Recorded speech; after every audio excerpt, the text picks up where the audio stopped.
The slap echoed through the $72 million jet so loudly that even the pilots in the cockpit turned around. For one strange second, nobody moved. Not the airport officer standing near the cabin door. Not the flight attendant frozen in the aisle with her hand still raised in the air. Not the older businessman sitting 3 rows back with his mouth hanging open in shock.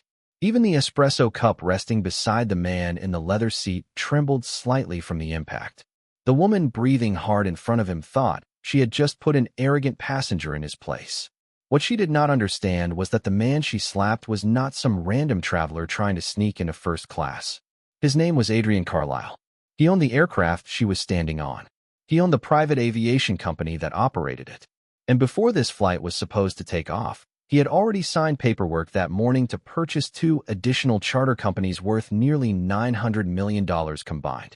But none of that mattered to the woman glaring down at him now. All she saw was a black man in a dark hoodie, worn jeans, and white sneakers sitting inside a world she believed belonged to someone else. The red mark forming slowly across Adrian Carlisle's cheek should have been the moment she realized she made a terrible mistake. Instead, she doubled down. That was the part people could not stop talking about after the footage leaked online. It was not only the slap. It was the confidence behind it. The certainty. The complete belief that she had every right to humiliate him publicly while standing on his own property. And what happened next would destroy her career, trigger lawsuits, force executives out of their jobs, and turn a quiet airport in New Jersey into the center of one of the most talked-about discrimination scandals in recent aviation history. Because while she was still breathing heavily and trying to justify what she had done, 3 tiny security cameras mounted inside that luxury cabin had already uploaded every second of the confrontation to a private cloud server connected directly to Adrian Carlisle's legal team. At that exact moment, lawyers were answering emergency phone calls.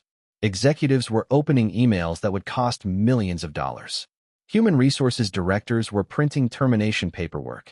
And somewhere inside the private terminal, an airport manager had just realized the wrong man had been humiliated in front of witnesses who controlled billion-dollar contracts. But the strangest part of the entire story was Adrian Carlisle himself.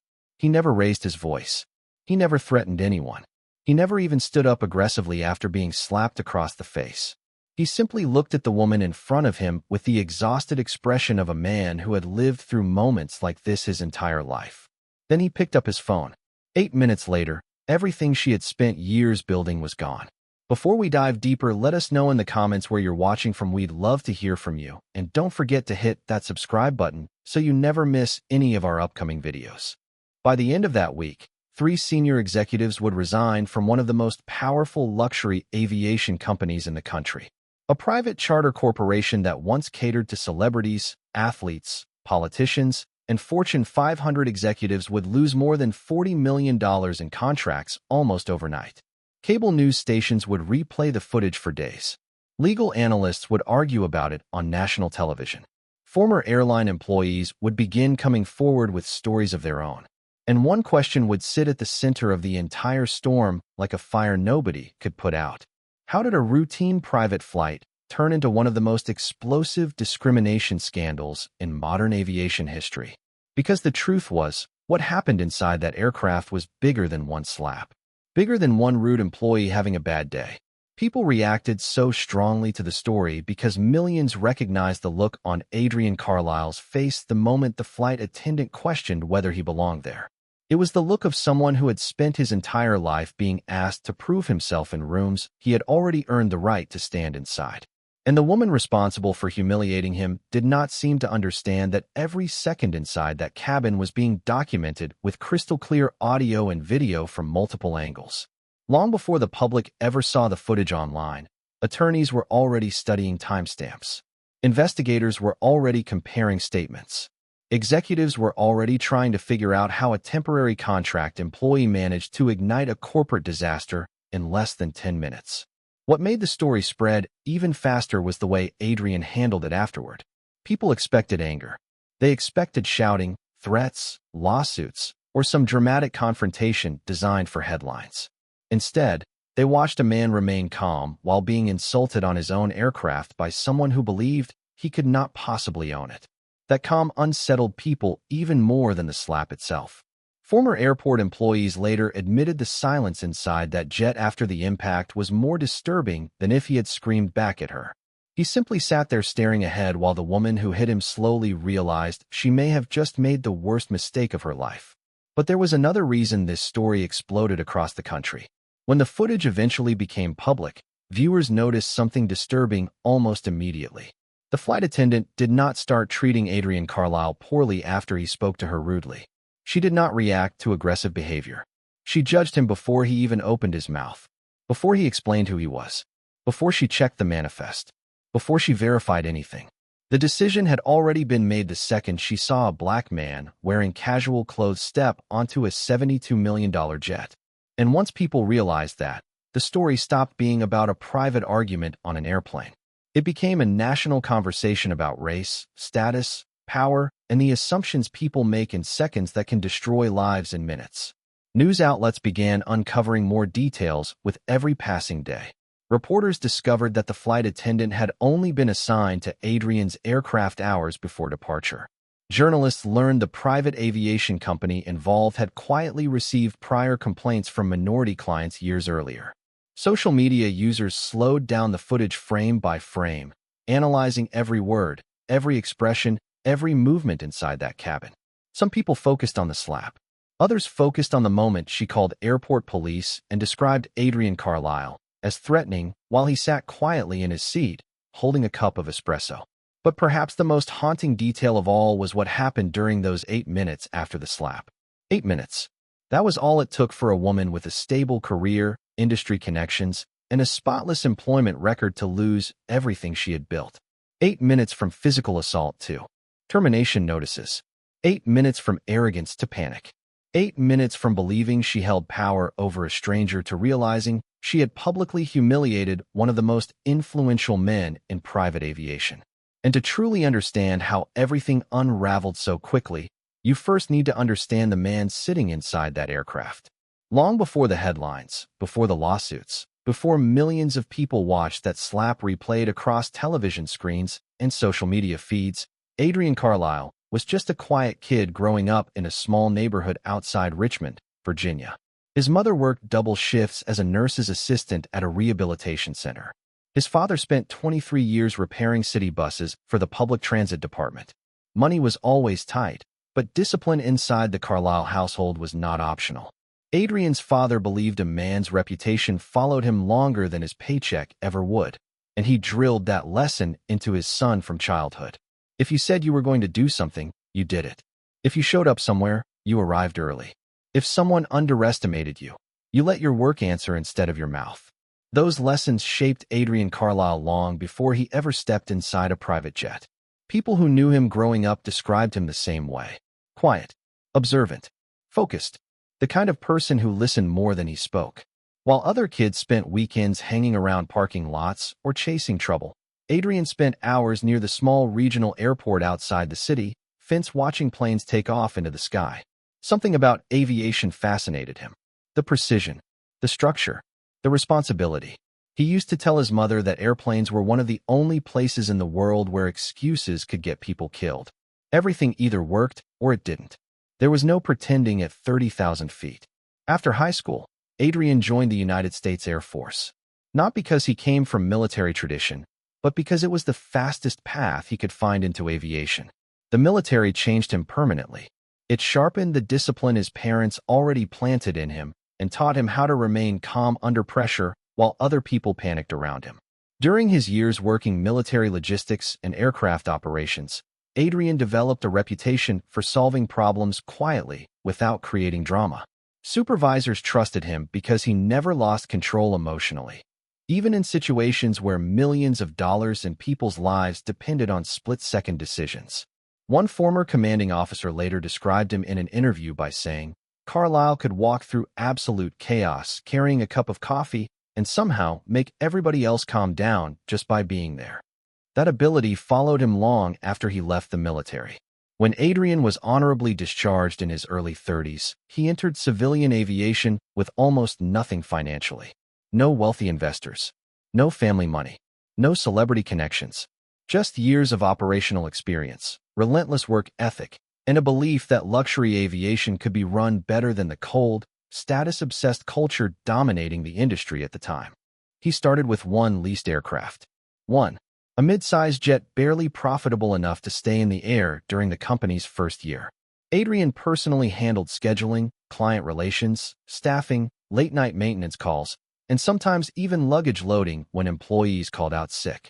Former workers from those early years remembered seeing the future CEO cleaning cabins himself at 2 in the morning because he refused to ask employees to do work he would not do himself. That attitude earned fierce loyalty from the people around him. Pilots respected him because he understood aviation operations better than most executives. Ground crews respected him because he never treated them like they were invisible.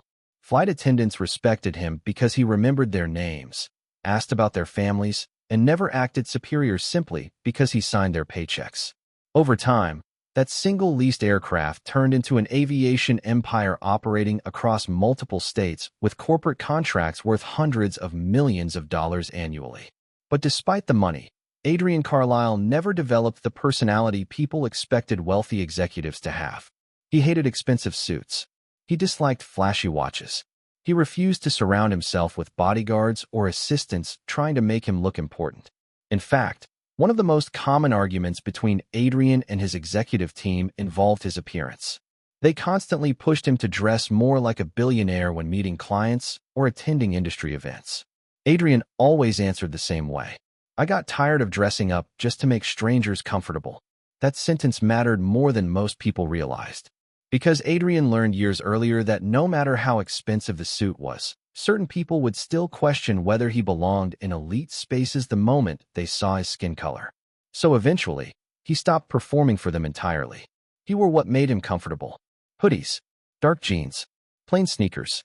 Not because he wanted attention, but because he no longer cared about convincing strangers of his value before speaking.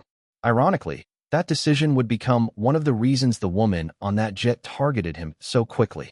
By the time the incident happened, Adrian Carlisle was worth more than $2 billion.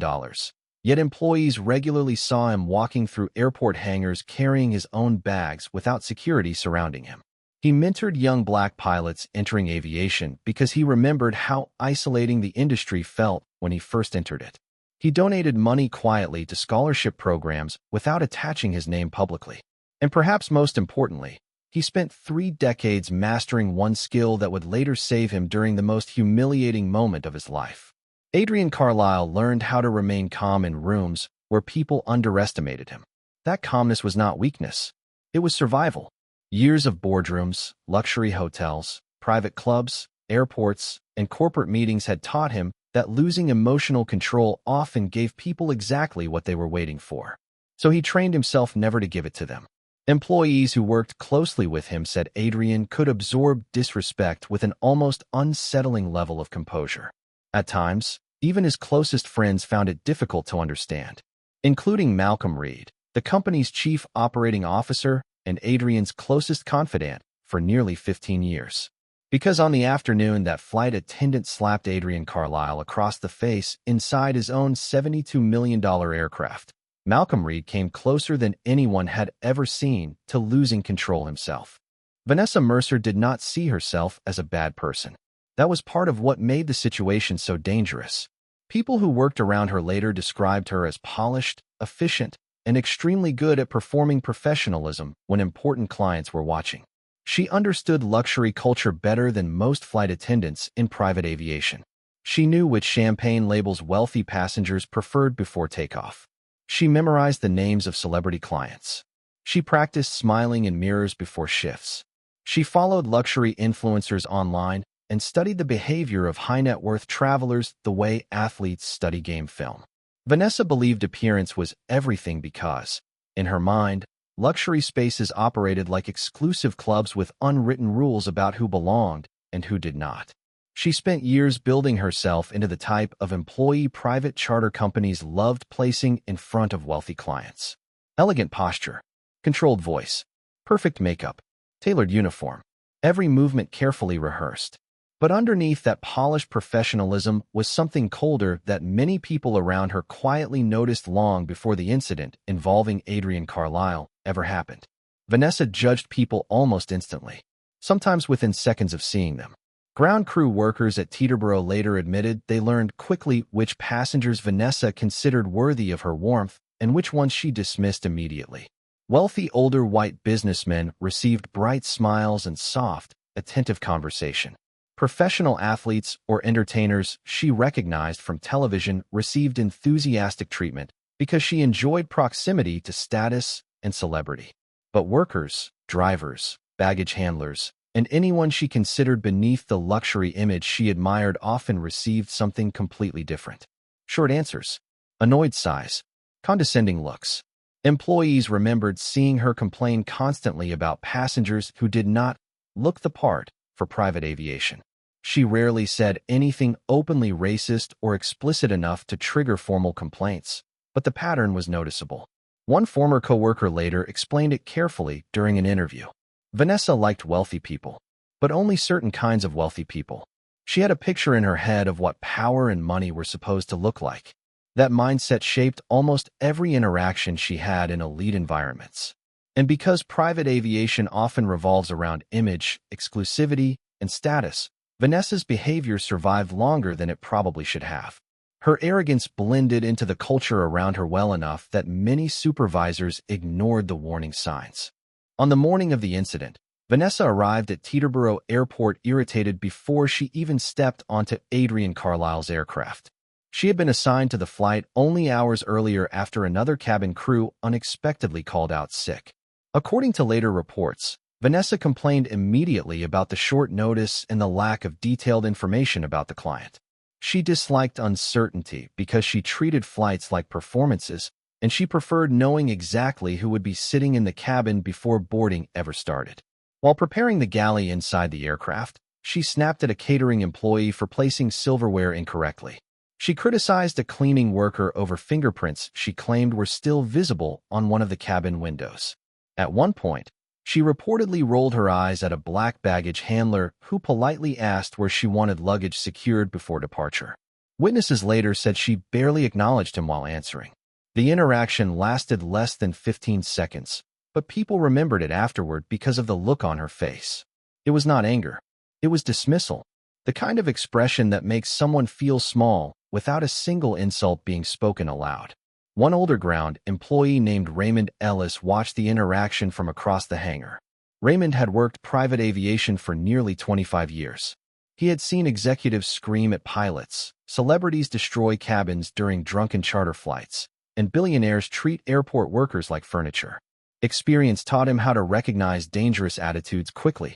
As Vanessa walked away complaining under her breath about unprofessional people, Raymond shook his head slowly and muttered something another worker would later repeat during an internal investigation. "You know, one day that attitude's gonna get you in trouble." At the time, nobody thought much about the comment. Airport employees complain constantly. Flight crews argue. Tempers flare under pressure. It was just another tense afternoon inside a luxury terminal filled with expensive planes and important people rushing between meetings. Vanessa herself probably forgot the interaction moments later as she continued preparing the $72 million jet for departure. But Raymond Ellis would think about those words again later that evening while watching national news coverage replay footage from inside Adrian Carlisle's aircraft.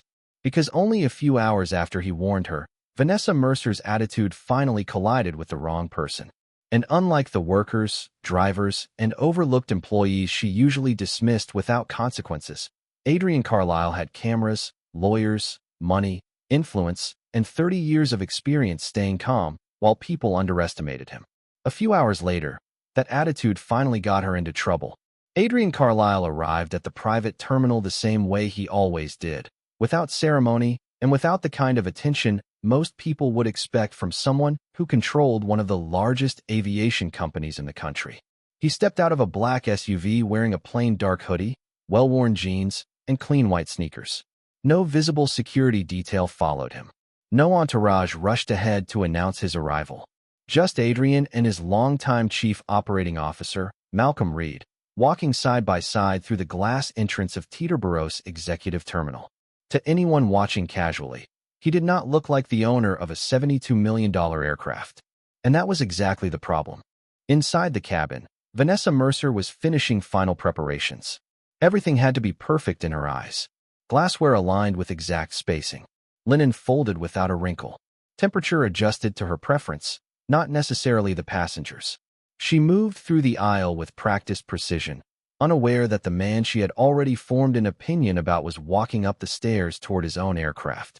When Adrian stepped inside, the change in atmosphere was immediate, even if no one said it out loud. The cabin, previously filled with routine motion and quiet preparation, seemed to tighten with stillness for just a moment. Adrian paused at the doorway, briefly taking in the space the way he always did, calm, observant, unhurried. Malcolm followed just behind him, scanning the cabin with a subtle awareness that came from years of watching high-pressure situations unfold in controlled environments. Vanessa turned first, and in that instant, everything shifted. Her eyes landed on Adrian's clothing before they landed on his face. The hoodie, the jeans, the sneakers. There was no recognition, no curiosity, no welcome, only immediate judgment. She straightened her posture slightly, as if preparing to correct a situation rather than greet a passenger. Then she stepped into the aisle and blocked his path without hesitation. "Excuse me," she said flatly, not offering a smile, not offering warmth, not offering anything close to hospitality. "Can I help you? Are you part of the ground crew?" The question hung in the cabin for a second too long. Malcolm glanced at Adrian, waiting for the usual signal, the quiet patience he was used to seeing in his CO when situations like this began to reveal themselves. Adrian simply looked at Vanessa, not with anger, but with a steady calm that made people around him uncertain of what they were dealing with. "I'm the passenger," Adrian replied. Vanessa did not move. She did not soften. She did not adjust her tone. Instead, she tilted her head slightly, as if processing something she refused to accept at face value. "I'm going to need to see identification," she said. "We don't allow unauthorized boarding on this aircraft." The word unauthorized lingered in the air, heavier than it should have been. Malcolm shifted slightly behind Adrian, already sensing where this interaction was headed. He had seen misunderstandings before in private aviation. Mistakes, confusion, even bad attitudes. But this was different. This was certainty without evidence. Adrian slowly reached into his pocket, pulled out his wallet, and handed over his identification without protest. His expression did not change. His breathing remained steady. Vanessa took the ID and studied it for a few seconds longer than necessary. Her eyes moved from the card to Adrian, then back to the card again. Something about the name, something about the face, something about the address she recognized but did not want to trust. But instead of reassessing, she doubled down on her suspicion. "Anyone could print something like this," she said, almost dismissively. Behind her, Malcolm stepped forward slightly. "Everything is cleared with dispatch," he said calmly. "We've already confirmed boarding." Vanessa did not acknowledge him at first. When she finally did, her tone changed instantly. Softer, polished, respectful, the kind of tone reserved for people she believed mattered more. "Yes, sir, I understand," she said to Malcolm. Then she turned back to Adrian, and her voice tightened again. "But I still need confirmation before I can allow you to remain on board." Malcolm's jaw tightened slightly. He looked at Adrian again, this time with a question in his eyes, a quiet frustration building beneath his composure. Vanessa, meanwhile, made no effort to hide her stance. She had already placed Malcolm in a different category from Adrian in her mind, even though they stood side by side. One received acknowledgement. The other received resistance. That was when Malcolm leaned in just slightly toward Adrian and spoke in a low voice only he could hear. "You want me to shut this down?" Adrian did not even look at him immediately. His eyes remained on Vanessa, who was still holding his identification like it belonged to someone else entirely. Then, without raising his voice, without shifting his expression, he answered, "Not yet." From the moment Adrian Carlyle took his seat, the atmosphere inside the cabin began to change in ways that were subtle enough to be dismissed individually, but impossible to ignore when viewed together. Vanessa Mercer did not stop working, but her behavior shifted in a way that felt intentional rather than accidental. When Malcolm Reed politely requested a sparkling water, Vanessa responded immediately, offering a soft professional smile and delivering it within moments. But when Adrian made the same request seconds later, her response was delayed. Not denied outright. Not refused in a way that could be easily challenged. Just delayed long enough to feel deliberate. When she finally spoke, her tone carried a faint edge of impatience. "I'll get to it," she said, without looking directly at him. Adrian gave a small nod and said nothing. That silence, as always, worked in Vanessa's favor. It gave her space to continue behaving as if nothing unusual was happening. But Malcolm noticed. He always noticed. Years of working alongside Adrian had trained him to recognize when disrespect was being delivered in small, controlled doses rather than open confrontation. A few minutes later, Vanessa moved through the cabin again and picked up Adrian's leather bag. It was not handled carefully. It was not placed somewhere with respect for its owner. She lifted it with one hand and dropped it into the overhead compartment with more force than necessary. The soft thud of leather against metal was louder than it should have been in the quiet cabin. Malcolm's eyes followed the movement, but he said nothing. Adrian did not react. He simply watched her for a moment, then looked away toward the window as if processing something internally rather than externally. Shortly after that, the cabin temperature began to drop. Subtle at first, a slight chill in the air, then more noticeable as the ventilation system adjusted. Vanessa walked past Adrian's seat and adjusted the control panel without asking, lowering the temperature again. Malcolm exhaled slowly, shifting in his seat, visibly uncomfortable now. He glanced at Adrian once more, waiting for any sign of frustration, any reaction that would signal this was becoming too much to ignore. But Adrian remained still, controlled, observing. When Vanessa returned with the drink service, she placed Malcolm's glass gently on the side table. Then she walked past Adrian without stopping. He turned slightly and spoke calmly. "I also requested water." Vanessa paused just long enough to acknowledge he had spoken, but not long enough to indicate care. "We'll get to it," she repeated, almost mechanically, before continuing down the aisle. It was not what she said that mattered. It was how consistently she created distance between Malcolm and Adrian in every interaction. Respect for one, indifference for the other, and always just enough professionalism to avoid immediate confrontation. Minutes later, Adrian asked a simple question about meal service, something routine and expected on a long private flight. Vanessa turned toward him slowly, her expression tightening just slightly, as if the question itself was inconvenient rather than normal. "Sir," she said, lowering her voice in a way that carried more authority than courtesy, "I don't know who let you on this aircraft, but this plane is reserved for ownership-level clients. You need to understand your place on board." The cabin seemed to tighten at her words. Malcolm's posture shifted immediately. His hands curled slightly against the armrest. But Adrian remained calm. He looked up at her, steady and unshaken, and responded without raising his voice. "I know." That was all he said. 2 words. No explanation. No defense. No correction. Vanessa frowned slightly, as if expecting more. Expecting resistance. Expecting emotion she could use to justify her behavior. But Adrian gave her nothing, and that absence of reaction seemed to frustrate her more than any argument would have. She straightened her posture, stepped slightly closer into the aisle, and looked down at him with a confidence that had begun to border on recklessness. "Then you should know," she said coldly, "that you don't belong in this section unless you can verify your authorization immediately." And for the first time since boarding, Malcolm looked directly at Adrian with quiet urgency in his eyes, as if silently asking whether it was time to end this before it went any further. But Adrian did not respond to him. He kept his eyes on Vanessa instead. And in that moment, something in her tone shifted from suspicion to certainty, as if she had already decided what this situation was, regardless of the evidence in front of her. That was when she crossed a line she could never uncross. Vanessa Mercer stepped away from the aisle for the first time since Adrian Carlisle boarded the aircraft, but her presence did not leave the cabin. It lingered in the tension she had already created. She moved toward the front of the jet, pulled out her phone, and without hesitation placed a call to airport security. Her voice changed the moment she began speaking. Gone was the polished professionalism she used with Malcolm Reed. Gone was the controlled service tone she used for passengers she respected. What replaced it was sharper, faster, and deliberately urgent.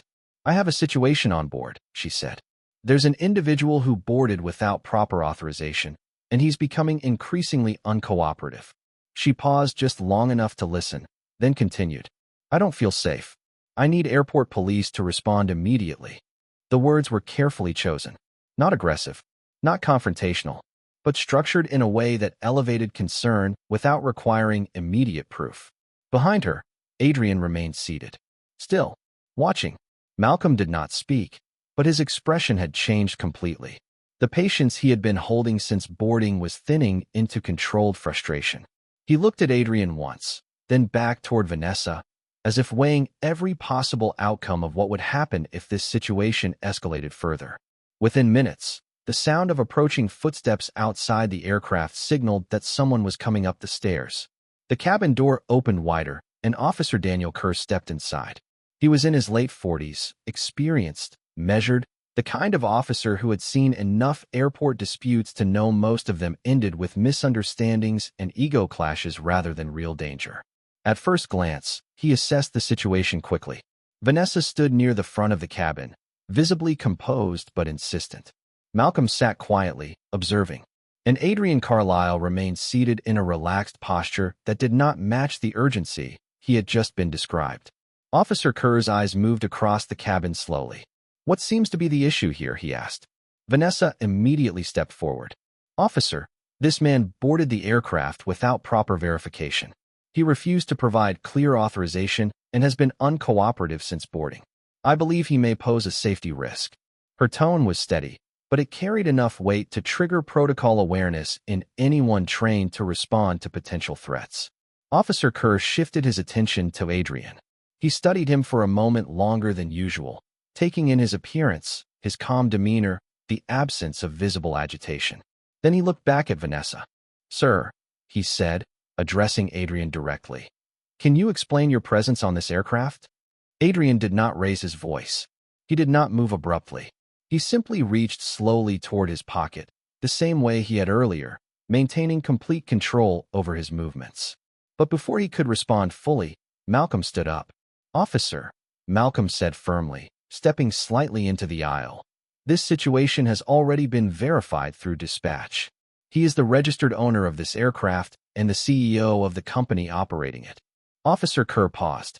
That detail changed the rhythm of the room, but it did not immediately dissolve procedure. Experience had taught him not to rely on statements alone in high-pressure environments. Vanessa quickly interjected. "That's not what I was told by dispatch," she said. "I was informed there was no confirmation." The statement created immediate tension. Malcolm's jaw tightened. Adrian's expression remained unchanged. But something subtle shifted in the officer's posture. The certainty he had walked in with began to fracture into caution. Officer Kerr took one step further into the cabin. "Sir," he said again, this time more directly to Adrian, "I'm going to need you to stand up and step forward so we can clarify this properly." It was not an accusation. Not yet. But it was close enough to change the air inside the jet.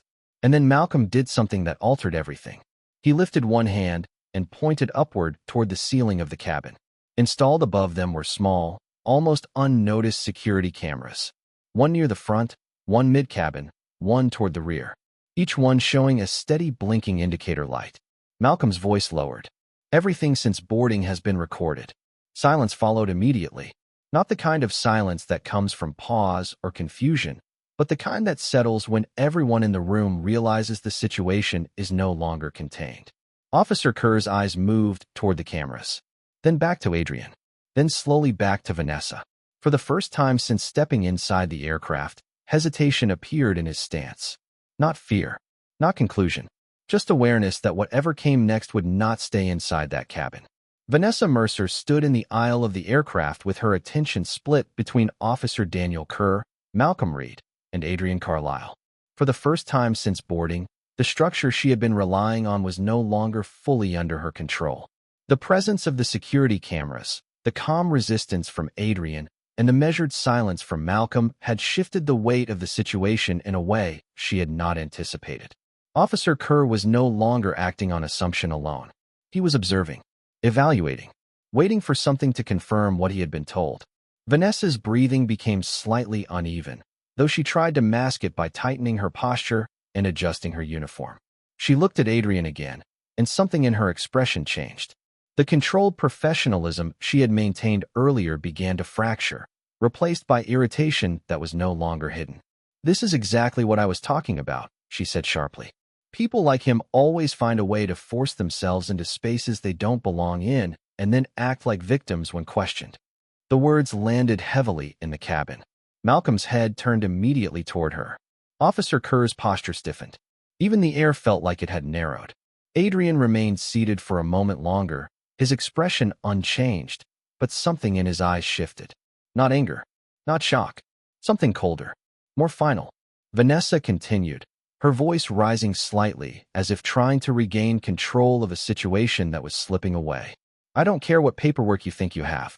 I've seen this before. I know exactly what this is. Malcolm took a step forward. Stop talking, he said firmly. But Vanessa did not stop. The pressure of the moment, the cameras, the officer, the silence from Adrian, all of it converged into something she could no longer regulate. Her voice sharpened again, and this time her words carried a level of accusation that crossed a line none of them could ignore. You don't belong here, she said directly to Adrian. People like you never do. You always try to take what was never meant for you. The cabin went still. Officer Kerr's hand moved slightly, not yet reaching for cuffs, but preparing for escalation. Malcolm's expression hardened completely. Adrian slowly shifted in his seat. For a moment, he did not respond.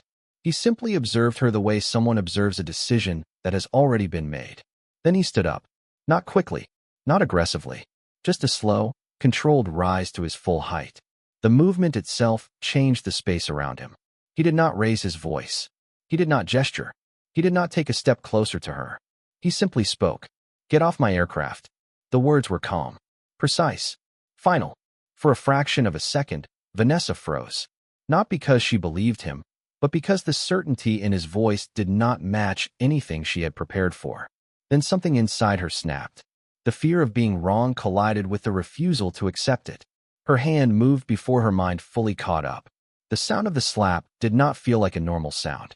It cut through the cabin with a sharp, echoing force that seemed to suspend everything else. Adrian's head turned slightly with the impact. His expression did not change. He did not step back. He did not retaliate. He simply held still for a moment, as if registering what had just happened. Silence followed immediately. Not ordinary silence, but the kind that presses into the ears, heavy and absolute. The kind where even breathing feels loud. Officer Kerr's hand instinctively moved closer to his equipment. Malcolm stepped forward, then stopped himself, his entire body locked in disbelief.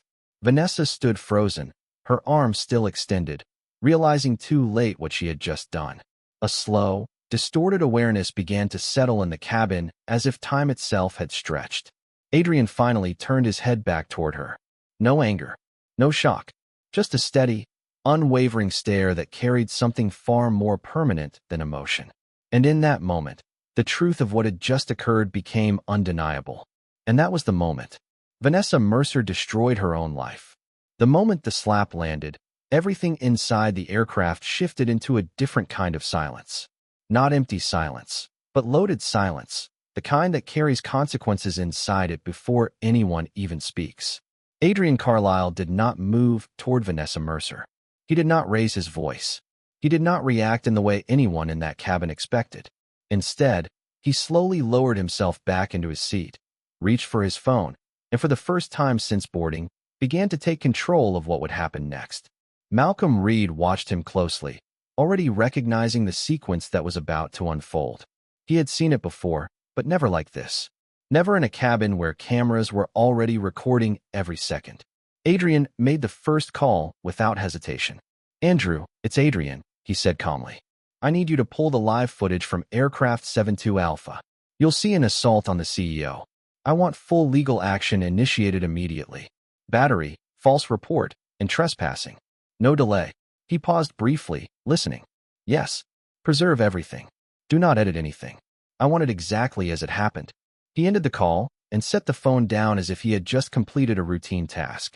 Vanessa stood motionless in the aisle, her breathing uneven now, her confidence visibly collapsing in real time. Officer Daniel Kerr was no longer focused on control. He was focused on verification. The energy in the cabin had shifted from confrontation to consequence. Adrian made the second call. Vendor relations, he said. Pull every active contract we have with Skylane Aviation Group. All subsidiaries. All partnerships. Effective immediately. Terminate everything. A pause. Yes, all of it.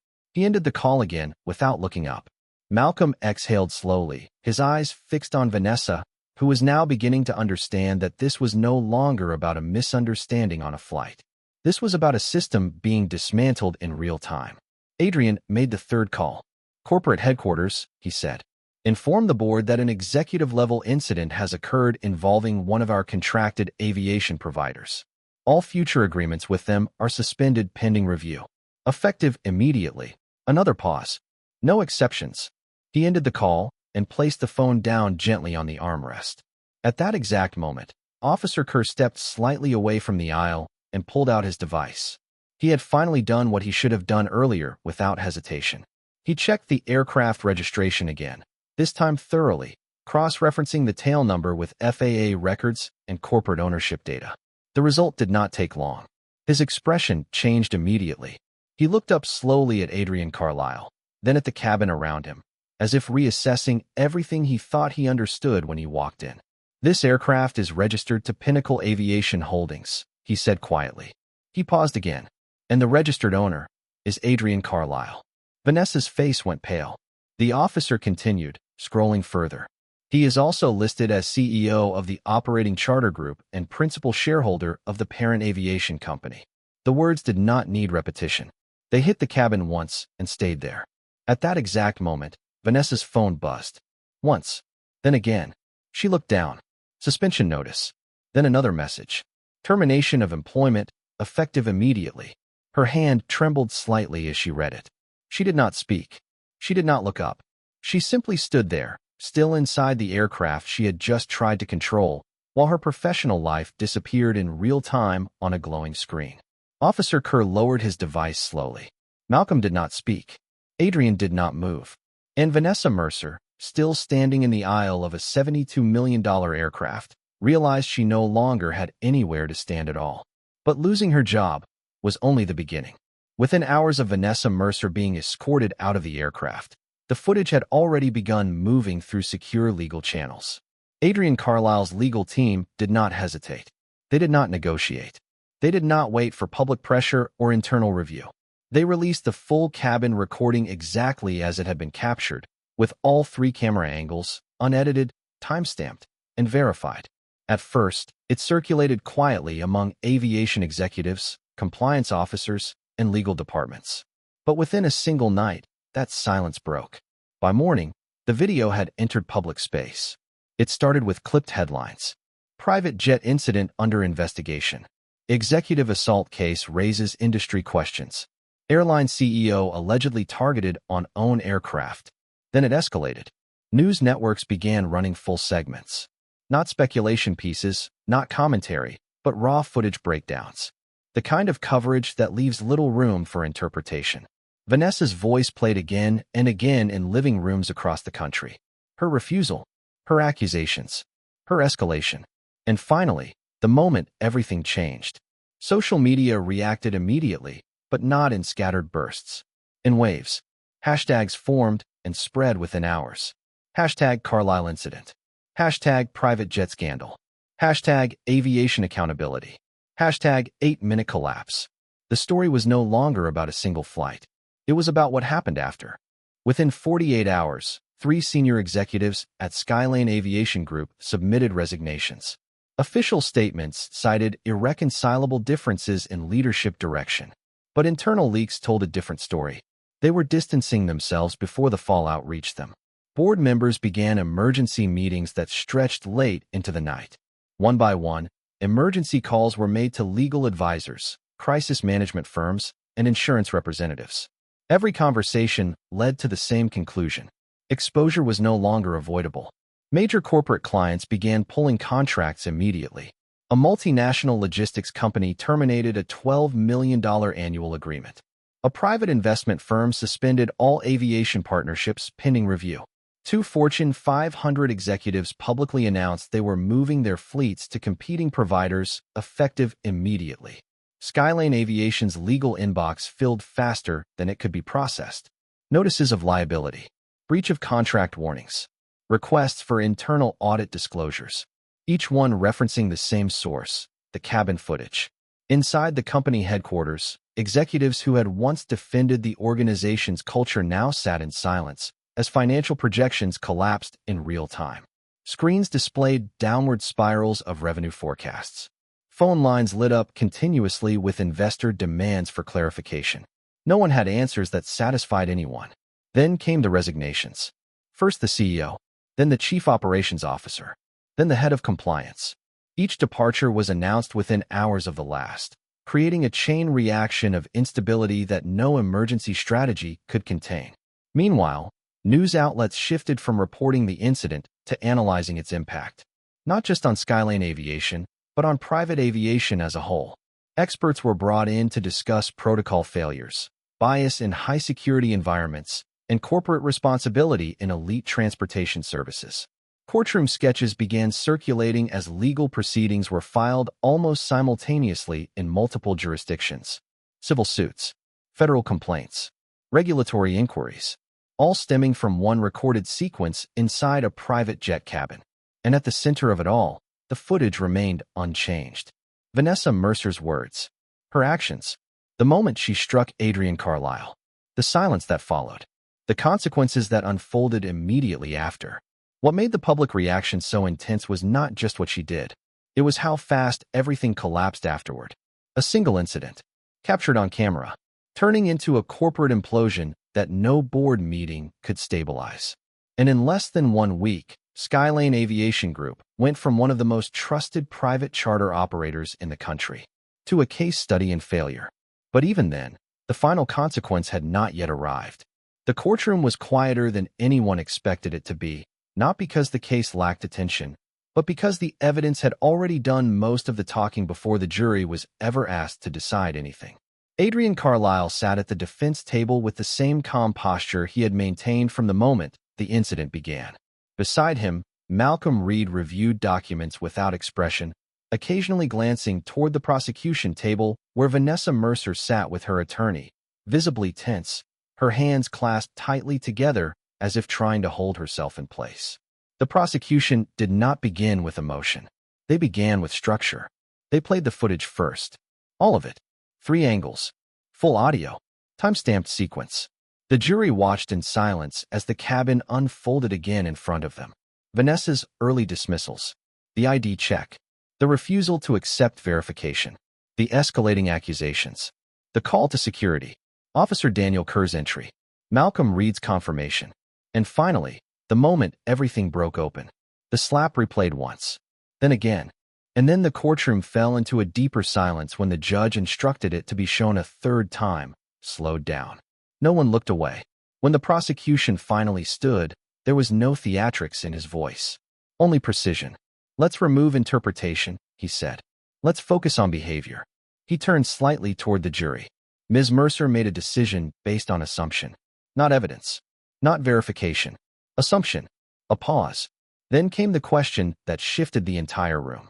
If the man sitting in that aircraft had been white, wearing the same clothes, with the same documents, would you have treated him the same way? The silence that followed was immediate and absolute. Vanessa's attorney shifted slightly in his seat, but did not object. Vanessa herself looked down, unable to respond quickly enough to interrupt the weight of the question. The jury did not speak, but they did not need to. Their faces carried the answer. Deliberation took less time than expected, not because the case was simple, but because the evidence left little room for competing narratives. When the jury returned, the courtroom rose as one. Guilty. Assault in the 3rd degree. Filing a false report. The judge, Honorable Patricia Ellison, reviewed the verdict without hesitation. Her voice was steady, controlled, final. Given the severity of the conduct, the misuse of law enforcement resources, and the breach of public trust in a safety-sensitive environment. She paused briefly, looking over the courtroom. The defendant is hereby sentenced to probation, mandatory corrective education, and a lifetime ban from working in aviation or any regulated air transport service. The gavel came down. Sharp. Final. Vanessa Mercer did not cry when the sentence was read. She did not speak. She simply sat still, staring at the table in front of her as if trying to understand how everything had reached this point from a single flight. Adrian remained seated, expression unchanged, watching only as the reality of the verdict settled into the room. But even as the judge closed the case, even as the courtroom began to empty, there was one detail no one fully understood yet. Because for Adrian Carlisle, the trial was not the end of the story. It was only the beginning of what came next. And Elias Vaughn still wasn't finished. After the courtroom doors closed, the case itself stopped being about one incident and started becoming about what it revealed underneath it. Adrian Carlisle did not speak publicly for several days. There were no interviews, no statements, no carefully prepared press appearances. Instead, what followed came through official filings and quiet financial decisions that moved faster than public attention could fully track. When the civil settlement was finalized, the amount was significant. Large enough to make headlines on its own, but not large enough to be the final point of the story. Because Adrian did something unexpected with it. He didn't keep it. He redirected it. The first transfer went into aviation scholarship funds designed for students entering flight training programs who would otherwise never have access to the industry. The second allocation established a mentorship initiative pairing experienced aviation executives with young professionals from underrepresented backgrounds, focusing not only on skill development, but access. The third portion went into a diversity and accountability initiative aimed at reforming hiring practices and complaint tracking systems within private aviation companies. None of it was framed as charity in his public documentation. It was structured as correction. At a press briefing held weeks later, Adrian finally spoke. There were no dramatic visuals, no staged backdrop, no attempt to control emotion. Just a podium, a microphone, and a quiet room full of reporters waiting for closure. He adjusted the microphone slightly, looked forward, and spoke with the same controlled calm he had maintained throughout the entire incident. I had cameras, he said. A pause. I had lawyers. Another pause. I had resources. Silence filled the room before he continued. What happens to the people who don't? No one interrupted. No one followed up immediately, because the weight of the question did not sit in its wording, but in what it implied. That his outcome was not typical. That his protection was not universal. That the system only becomes visible when someone survives it long enough to document it. The room stayed quiet long after he stepped away from the microphone, and that silence carried further than any headline ever could. Vanessa Mercer's name would eventually become a footnote in internal aviation compliance reports, a reference point in training modules, and a case study in what happens when assumption overrides verification. Her career, once built on years of service in private aviation, collapsed in less than 8 minutes inside a cabin she thought she understood better than anyone else in it. But Adrian Carlisle's story was never just about 8 minutes. It was about the 30 years before them. 30 years of discipline. 30 years of restraint. 30 years of walking into rooms where he was underestimated, questioned, or dismissed, and choosing not to react in ways that would confirm other people's biases. Moments like the one on that aircraft did not create who he was. They revealed what he had already become long before anyone was watching. The truth of the incident was not that everything changed in a single moment. It was that everything already existed beneath the surface long before Vanessa Mercer ever stepped into that cabin. And when the moment finally came, it exposed everything at once. The difference between collapse and control was never luck. It was preparation and silence. Now the question remains. Would you have stayed calm? Do you think justice was served? And what would you have done if you were in Adrian Carlisle's position, sitting in that seat, watching everything unfold in real time? Because situations like this do not only exist in private jets. They exist in airports, hotels, offices, and everyday places where assumptions are made before questions are asked. And if you think this story was unbelievable, wait until you hear what happened when a hotel manager tried to throw a Navy veteran out of a luxury resort.